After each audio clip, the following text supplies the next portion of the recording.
तो भाजपा को अपनी गंदी नकारात्मक राजनीति अब बंद कर देनी चाहिए, बीते चुनाव से सबक सीखना चाहिए और तुरंत प्रभाव से दिल्ली के हक का पानी रिलीज कर देना चाहिए। साथियों, दिल्ली सबकी है, सबको अपनाती है। यहाँ पर लोग अच्छी शिक्षा, अच्छे स्वास्थ्य, अच्छे इलाज और बेहतरीन जॉब अपॉर्चुनिटीज के लिए देश भर से आते हैं और बदले में भाजपा दिल्ली के 3 करोड़ लोगों के पानी का हक रोक देती है। पर अरविंद केजरीवाल जी की आम आदमी पार्टी भी दिल्ली वालों को दिल्ली का हक दिलाकर रहेगी। सुप्रीम कोर्ट, सड़क से लेकर सुप्रीम कोर्ट तक हम हर जगह संघर्ष करेंगे और भाजपा की नकारात्मक राजनीति एक बार से फिर फेल होगी दिल्ली में। बीती 31 मई को दिल्ली सरकार सुप्रीम कोर्ट गई, बताया कि एक अनप्रेसिडेंटेड हीट वेव के कारण, जहां पर दिल्ली का तापमान लगभग एक बार 53 डिग्री सेल्सियस भी टच किया, इतनी भीषण गर्मी में दिल्ली की पानी की रिक्वायरमेंट्स बढ़ गई हैं।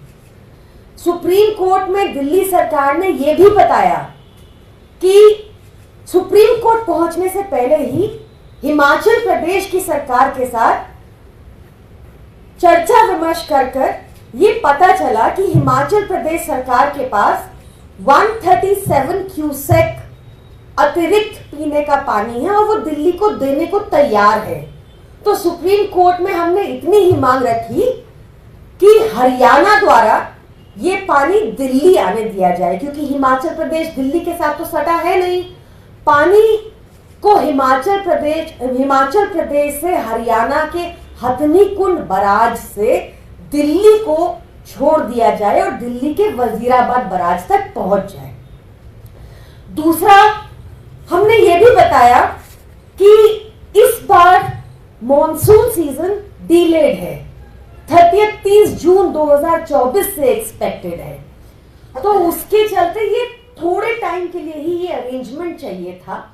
तो माननीय सुप्रीम कोर्ट ने 3 जून 2024 को एक आदेश दिया जिसमें सब स्टेक होल्डर्स की मीटिंग हुई। वहां पर उस मीटिंग के उपरांत 6 जून 2024 को सुप्रीम कोर्ट ने कहा कि दिल्ली को 137 क्यूसेक अतिरिक्त पानी हिमाचल प्रदेश देने को तैयार है, हिमाचल प्रदेश की सरकार देने को तैयार है और भाजपा की हरियाणा सरकार इस पानी को बिना किसी रुकावट के दिल्ली आने दे, हथनी कुंड बराज होते हुए वजीराबाद बराज तक। बस इतनी सी मांग थी। पर मैं आपको सुप्रीम कोर्ट ने क्या कहा वो भी एग्जैक्टली पढ़ के सुना देती हूं।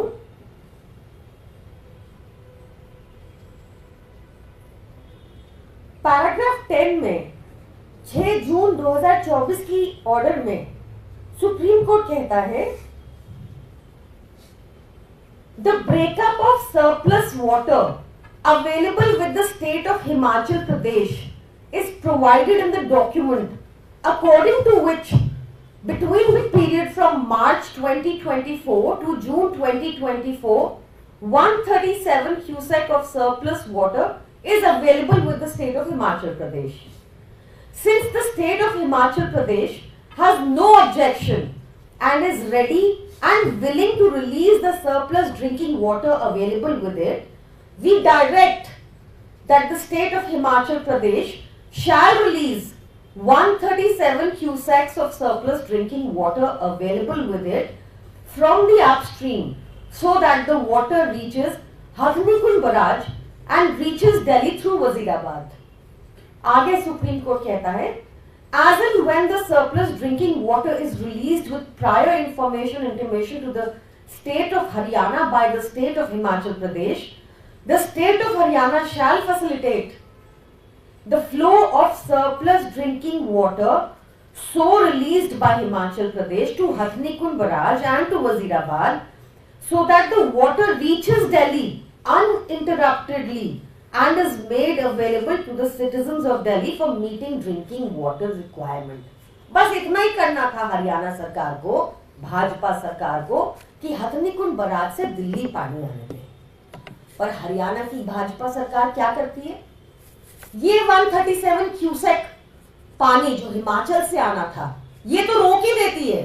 साथ में एक दूसरे चैनल से दिल्ली पानी आता है 1050 क्यूसेक, उसमें 200 क्यूसेक और कम कर देती है, और कम कर देती है।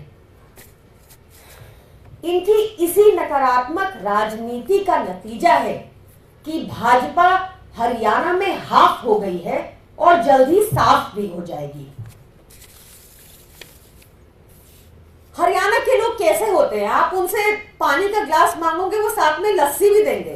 पर ये हरियाणा की नेगेटिव भाजपा सरकार हिमाचल से आने वाले पानी को भी रोक रही है और हमारा दूसरे चैनल से भी पानी रोक रही है। ये पानी, ये किस बात का अहंकार है? पानी सबका होता है और पानी को डिस्ट्रीब्यूट कैसे किया जाता है स्टेट्स के बीच में। एक उदाहरण देकर, जैसे जो नॉर्दर्न बेल्ट है, उत्तरी भारत है, उसमें पानी का मेन सोर्स है चिनाब, झेलम, इंडस नदी, रावी, बियास और सतलुज। इससे पानी पूरे नॉर्थ इंडिया में जाता है।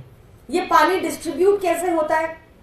इनके ऊपर एक बोर्ड बैठता है, जैसे कि अपर यमुना रिवर बोर्ड। वो बोर्ड सब सारे स्टेक होल्डर्स को इन्वॉल्व करता है, जैसे कि प्रत्येक स्टेट के मिनिस्टर, वहां के सीनियर ऑफिसर्स, वहां के एडमिनिस्ट्रेटिव रिप्रेजेंटेटिव, जो बताते हैं कि कितनी पानी की रिक्वायरमेंट है उनके स्टेट को। उसके बाद बोर्ड उनकी रिक्वायरमेंट के हिसाब से ये पानी डिस्ट्रीब्यूट कर देता है।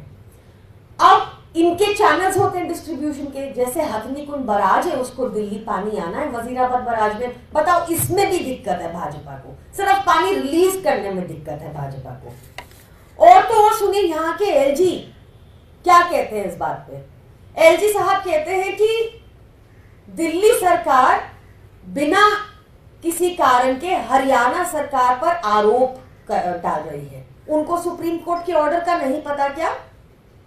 उनको समझ आनी चाहिए अब तक कि दिल्ली के एलजी दिल्ली के लोगों के प्रतिनिधित्व के लिए बने हैं, उनकी प्रॉब्लम्स को सॉल्यूशन के लिए बने हैं, ना कि उनकी जवाबदेही भाजपा के हेडक्वार्टर पर है। तो मेरी फिर आप लोगों द्वारा अपील है, एलजी चाहते तो नेगोशिएट भी करवा सकते थे। वो कह सकते थे हरियाणा सरकार को, वो कह सकते थे केंद्र सरकार को कि दिल्ली में जो ट्रीटेड पानी है उसको हरियाणा ले ले और फार्मिंग में उपयोग कर ले, वहां खेती बाड़ी में उपयोग कर ले।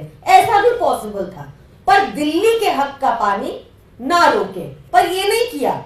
उन्होंने राजनीति की जिस तरह के आदेश उनको भाजपा हेडक्वार्टर से मिले। तो मेरी आप सबसे यही अपील है कि इतनी गर्मी है, एक थोड़े टाइम की अरेंजमेंट हमने मांगी है। जो अरेंजमेंट सुप्रीम कोर्ट ने डायरेक्ट कर दी है, तो भाजपा को अपनी गंदी नकारात्मक राजनीति अब बंद कर देनी चाहिए, बीते चुनाव से सबक सीखना चाहिए और तुरंत प्रभाव से दिल्ली के हक का पानी रिलीज कर देना चाहिए। अगर आपने हमारा अभी तक चैनल सब्सक्राइब नहीं किया है तो कृपया चैनल सब्सक्राइब कर लें, लाइक करें, शेयर करें, कमेंट करें। तो मिलते हैं फिर किसी और खबरों के साथ। नमस्कार।